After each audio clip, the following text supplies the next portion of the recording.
So now the next thing we want to talk about are directional patterns of microphones. I can actually show you a microphone that's got these patterns on it.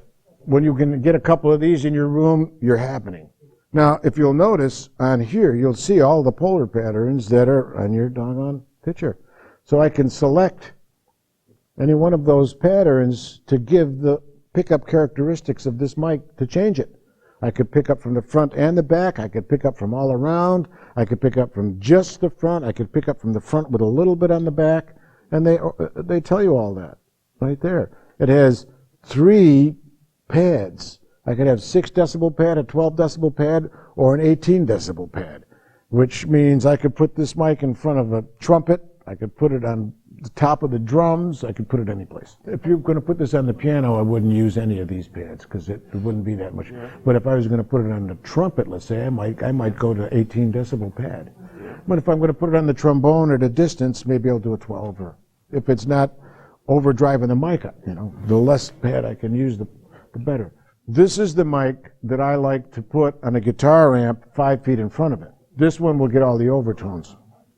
The way this mic wants to be mounted is in a shock mount because it's so sensitive. I mean, you'll hear the trucks go by, It's in a shock mount. Also has a nice pop filter. You know what pop filters are for, everybody?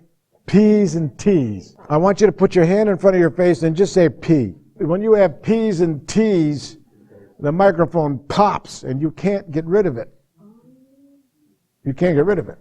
Yeah, well, that's why you have that filter, or you have a pop filter, which you clamp onto the mic stand, and it's a round thing with a nylon. Did I tell you how to do it with the pantyhose? You can make a perfect pop filter for your studio without spending a nickel. What you do is you get a wire hanger, and you pull it. Make a diamond. Now it's a diamond instead of a hanger, right? Stick it up the leg of the pantyhose all the way to the end, cut it off, you got a pop filter.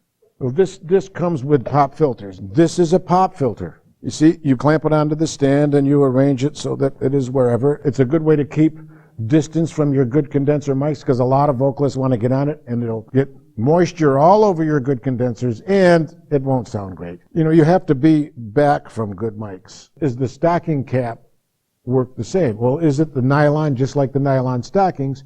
Yes, but you don't want anything thicker or you're going to start messing with the high frequencies.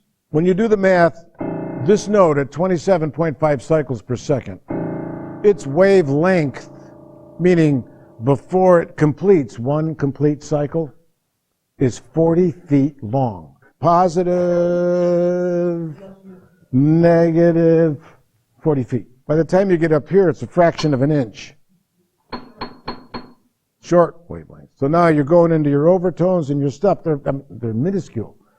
And that's why if I put the bass amp behind this and played bass, you wouldn't notice any difference at all. But when you start to deal with the very small high frequencies in your overtones, well, they get stuck in the fibers of the material.